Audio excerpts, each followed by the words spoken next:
the African American Network, where we have a local feel and a global reach.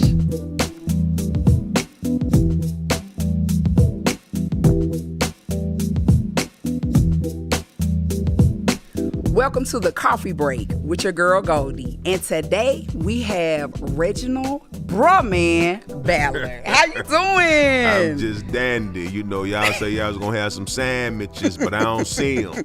So, no, we don't have a budget for no sandwiches. Boy, do y'all got some Snoop Loops? Definitely not. I need me some Snoop Loops. Oh, man, good Reggie. to be here, man. Good What's to be good? here. I just interviewed you on my Instagram Live, so it's an honor, double honor. I get to interview you again. Yeah. What's been going on in your world lately? Still slinging and banging. Just came from Louisiana.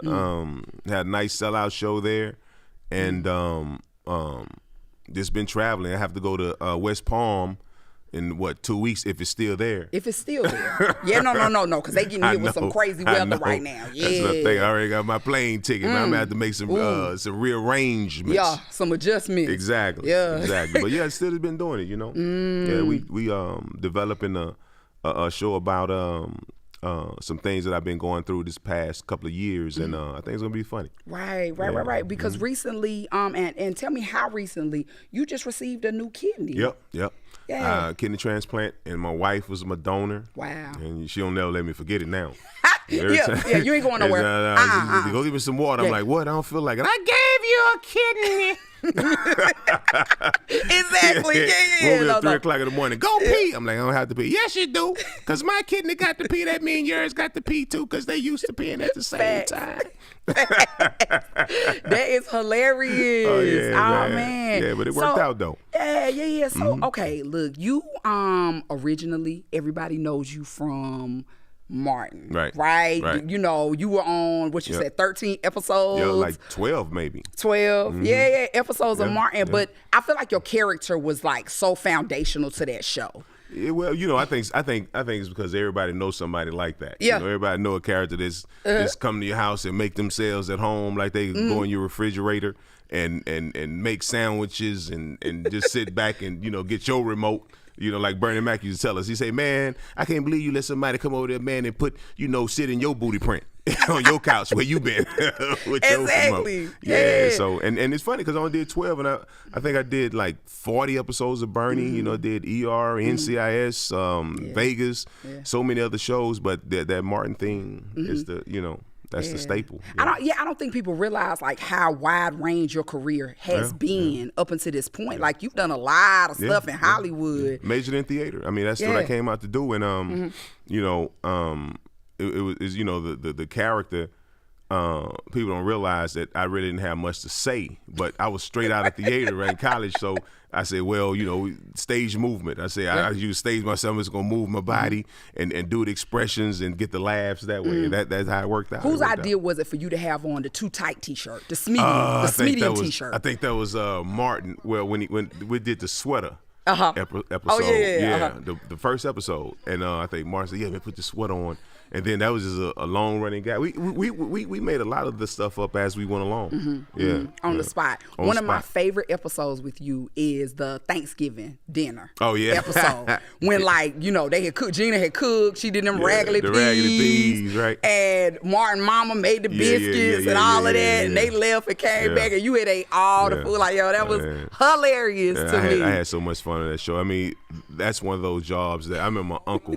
You know, I was talking backstage earlier. My uncle, you know, he used to look at the clock every day like, hey, man, I got 8 more hours I have to go back to work. I used to look at the clock, man, be like, God, now, man, 8 more hours before I get back to the set. I used to want to get there. I mean, that was one of them jobs that you just love to be there. I mean, I love what I do. You know, it's like I love doing comedy. I love, you know, acting.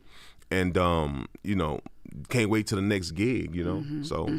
Yeah, I was watching. Matter of fact, I was watching Martin last night, and I saw the episode popped up where you came out the cake. You popped out the cake and was stripping, and they was like, "Bro, man, what are you doing?" You was like, "Getting my strip on." Well, that's well, good. So that's another $5 residual. Exactly. So when how did you start in acting though? Well. Because you originally played football, and then how did you go from football to act? That's a big. It seems like a big leap, but was it for you? Well, I was a blue chip athlete coming out of high school in Texas and in Galveston, and I wanted to play football, I wanted to run track, and I wanted to be an actor. I knew that ever since I was like in the fourth grade, and I never told nobody about the acting thing. Right. And because they think you crazy from the South. Exactly. You don't tell nobody. Coming from Galveston, you don't say you want to be an actor. So I used to go to the movies every Saturday and Sunday, watch the same blaxploitation movies all over. I mean, those were my heroes. Jim Brown, Jim Kelly, Fred Williamson, and Bruce Lee. Believe it or not. But so when I was in college, true story, Missouri, my last year, I went to SMU my first 3 years. Then we got the death penalty in football. Only team that ever got that, death penalty. And went to Missouri, transferred, and did a play called A Soldier's Play. I was C.J. Memphis. You probably know the movie, A Soldier's Story, but it's Charles Fuller's A Soldier's Play. And I told my friends after that, man, we did 8 nights, standing ovations. My character stood out. So I told my friends, I say, hey, man, I'm finna go to Hollywood and hang with Stallone. I said, the next time you see me, I'll be on TV. Left. Went to Hollywood. The first movie I did with Stallone. The next time I seen my dudes, matter of fact, it was right here in San Antonio. Vance brought me, and I seen him, and I was on Martin. We did a military base out here, and that's when I seen him. The next time I was on Martin. Wow, yep, true story. Yeah. So the movie that you did with Stallone, I mean, how did you even get that? Well, this other guy, he was a white guy. He played in Soldier's Play too in college, and he was. He said, hey man, they looking for extras. On this Stallone movie. I said, cool. So, signed up and they picked me. And all I did was hold a gun on the Stallone. Did you have any lines? No lines at all. I just held the gun on it, but that's the first thing I did when I came out here. California. So did you have any dreams of like going to the NFL? At first, yes. I had dreams, and then I got hurt. I messed my knee up. And medial collateral and anterior cruciate. Blew both of them out. So after that, it was still fun. Then it wasn't easy like it used to be. Football was like breathing to me. It was so easy. I had the speed and the size, the strength. It was just like, waking up, looking in the mirror. That simple. Did you come from a long line of football players in your family? No. I think I was the only athlete on my mother's side. Now my father's side had some sprinters. Okay. They were fast, Stinsons. They was like, quick, but I mean, then after that, I used to sit around and practice, man. This smelling the grass, I used to hate it. When I was in Missouri, I'm like, man, I don't want to do this no more. I don't want to do this anymore.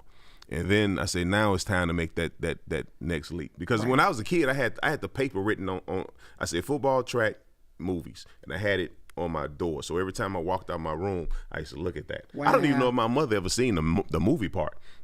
She never really asked me about that. Yeah, you put every day. I looked at it every day when I walked out. Wow. And it worked out like that. Yeah. That's how it worked out. Yeah. That's like Habakkuk 2 and 2, right? Division, make it plain. That is. That's Yeah. That's it. Okay. Wow. Yeah. So as far as like moving through, doing Hollywood and getting into different movies and stuff like that, how did you get the part in Menace to Society?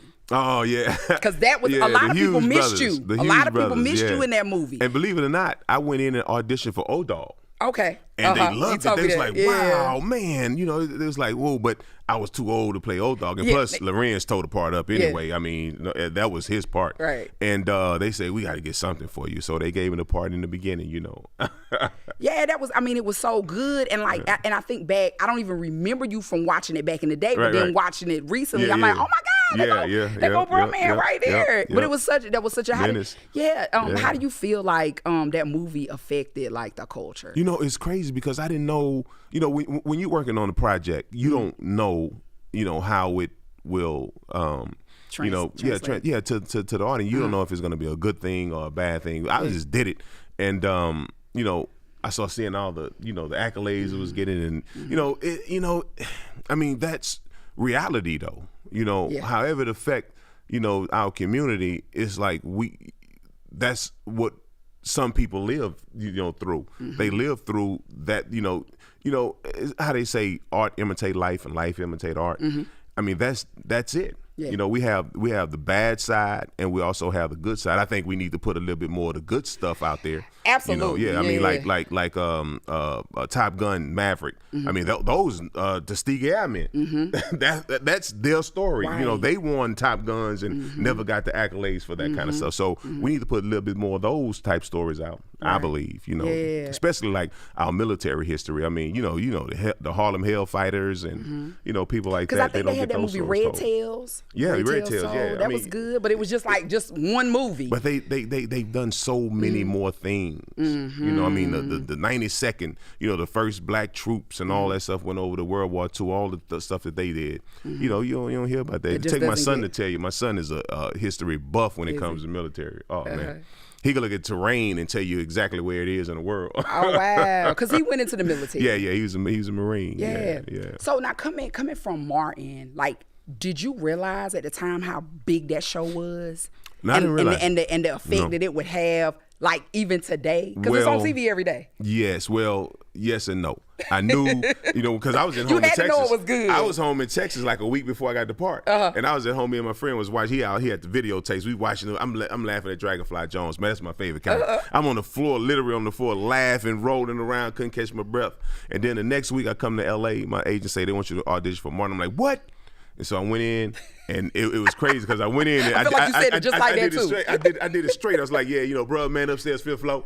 And it's like Eileen McKnight, she's like, hey, can you do something a little different?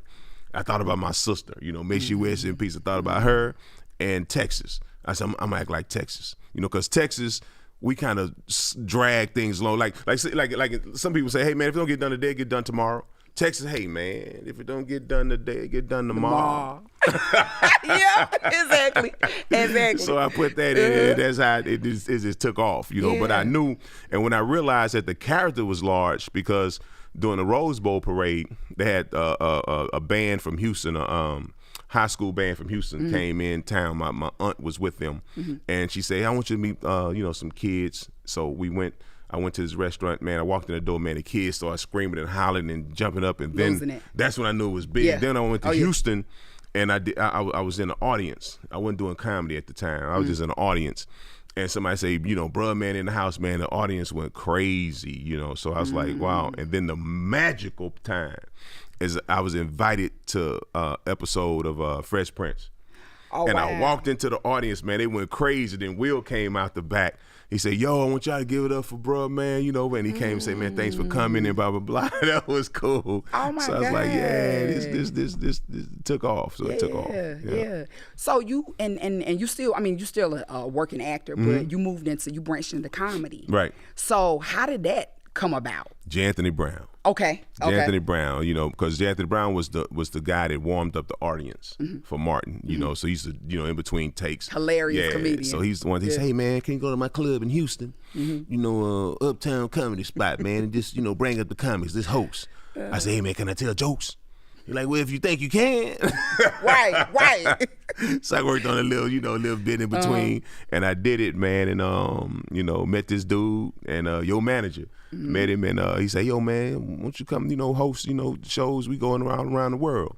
I'm like, really? And that's how I started doing comedy. You know, I started developing the act, and you know, then started headlining, and that's how I started doing comedy. Because, you know, comedy is one of those things. It's like a muscle. Like, you always got to work it. And then if you walk away, you got to come back and work it again.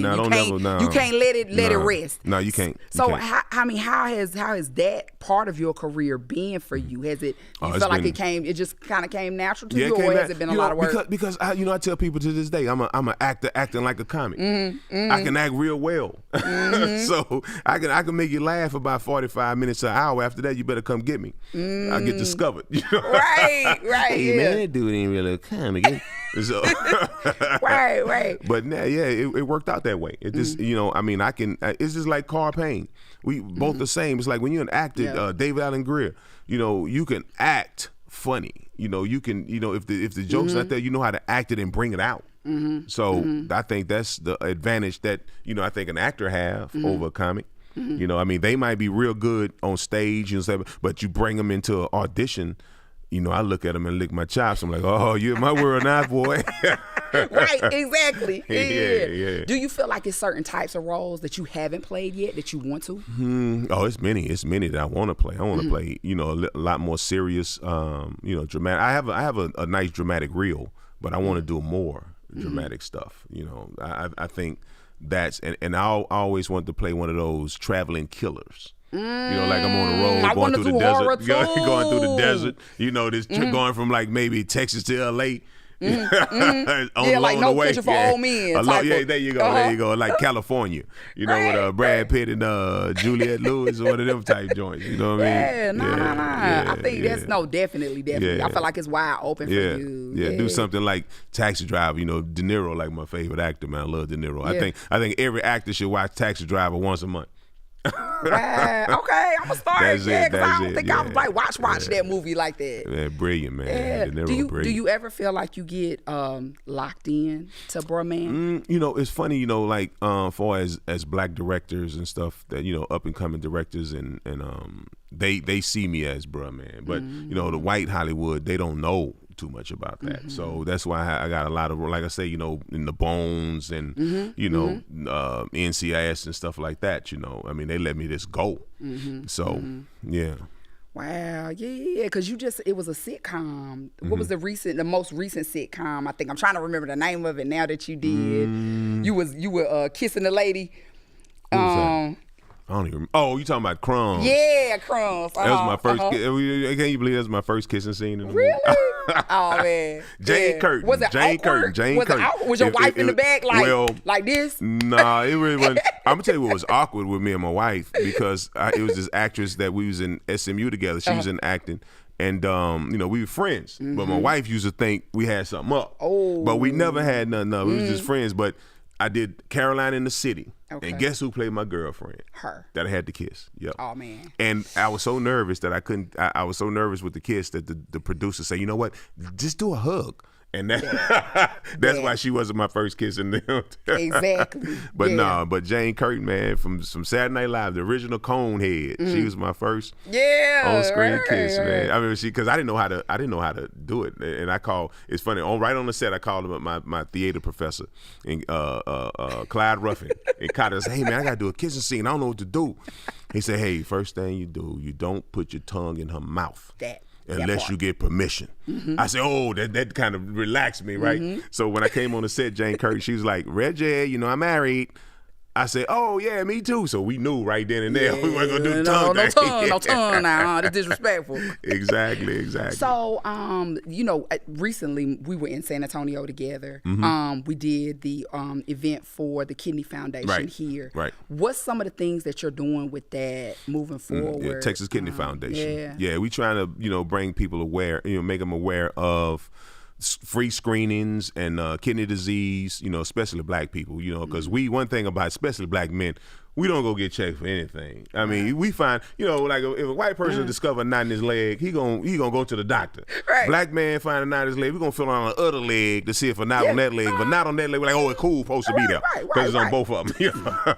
So this is something to bring. Working, then y'all want to go to the doctor. Then when you swell up, and your legs and your feet swell up, you just think that you had too much salt. Yeah. No, there could be something wrong with your kidneys. So I think that this was the Texas Kidney Foundation. We trying to bring awareness, so people get free screening and try to head off the problem before it get worse. And they got a lot of new drugs out there now that can slow down the progression of kidney disease. So this is the thing that I'm proud of being a part of. Because you're diabetic too. Yeah, exactly. So I inherited that. It's like white people. Another thing, they inherit money and cars and houses. We inherit heart disease, diabetes, high blood pressure. You know what I'm saying? Exactly.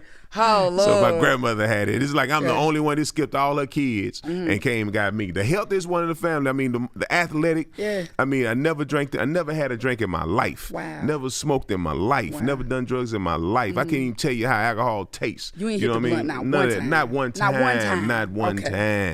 Not one time. Now I hung around Snoop a few times and probably got contact. A little contact. Just a little. You have to around Snoop. That's my dude right there. You know what I'm saying? That's why I got to go get me some Snoop loops. I want to try the Snoop Loops. I saw those. Yeah. He got like a whole line of like line food of stuff, and, man. That's right. So, but yeah, you know, I never done it, and I'm the one that get the disease. Oh wow. Ain't that crazy? But you know what? You have the platform. Yeah. You have the stardom to bring awareness to these issues. Right. And hopefully possibly help a whole lot of people. Yeah, to go so. to the doctor and take care of themselves before things get too bad and they start having to cut things off. You have to cut things. Yeah, you don't want that to happen. You don't want to do dialysis. Right. I mean, you don't. I mean, if you have, I think I did dialysis for like 8 months. And didn't like it because it cuts out a whole lot. It's like 12 hours a week of your life you spend sitting in a chair. Yeah. You know, so, you know, if I can stop, you know, help people head that off, you know, that's cool. Well, thank you so much for coming on Thank today you, to the coffee break. Thank you, girl. Oh, I Appreciate appreciate you. Thank you very much. How can people follow you and support? This Reginald Ballard, and you'll see Bruh Man _ Fifth Flow. Hey. You know, yeah. We on the 5th floor, y'all. On the 5th floor. That part.